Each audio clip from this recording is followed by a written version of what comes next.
সন্দেশখালীর বেরমজুরে ফের ভাঙন ভয়। ছোট কলাগাছি নদীর বাঁধে ফাটল ধস। শ্মশানঘাট লাগোয়া নদী বাঁধে ভয়াবহ ধস। প্রায় 50 ফুট এলাকা জুড়ে বাঁধে ধস।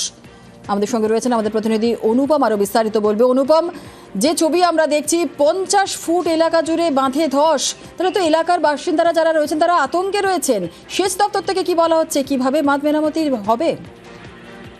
হ্যাঁ দেখো, এই যে সন্দেশখালীর বেদমজুর 1 নম্বর পঞ্চায়েত এলাকার যে কলাগাছি নদী এলাকার যে শ্মশানঘাট সংলগ্ন এলাকা, সেখানে গতকাল বিকেল থেকে দেখা যায় যে 50 ফুটের ওপরে নদীর বাঁধে একদিকে যেমন ধস নেমেছে, অন্যদিকে ফাটল দেখা দিয়েছে এবং সেই ফাটলের জন্য যত সময় যাচ্ছে তত কিন্তু ফাটলের পরিধি বাড়ছে এবং ফাটল চওড়া হচ্ছে।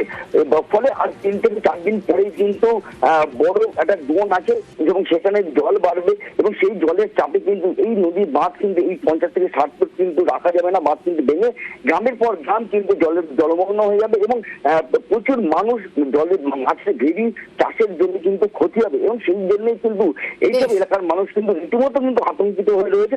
কারণ তাদের যেটা দাবি, এই ইয়াস, আমফান, যশের মধ্যে যেসব প্রতিকূল অবস্থা তা কিন্তু দেখেছে, মাসের পর মাস তারা বাড়ি ছাড়া ছিল এবং সেইখানে আবার এই নদীর ফাটল যদি 2-1 দিনের মধ্যে যদি ঠিক না করা যায় তাহলে কিন্তু আবারও সেই পরিস্থিতির মধ্যে পড়বে।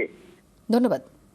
ছোট কোলাগাছিয়া নদীর বাঁধ প্রায় 50-60 ফুট যে বিরাটভাবে ফাটল নিয়েছে এবং এই বাঁধের গোড়াতে একদম মাটি নেই, ভিতর থেকে একদম জল ঢুকে মাটিটাকে একদম সরিয়ে দিয়েছে, আলগা করে দিয়েছে। তাতে বড় ক্ষতির আশঙ্কা করছি। যদি কোনো রকমভাবে এই বাঁধ এখনই না সারাই হয় তাহলে ভেঙে যাবে এবং বাঁধ ভাঙলে ক্ষতি হবে আবার কয়েকশো পরিবারের, ক্ষতি হবে প্রায় 2-3টে গ্রামের। তাই অবিলম্বে এই বাঁধকে বেঁধে ফেলার ব্যবস্থা করতে হবে প্রশাসনের কাছে আমাদের।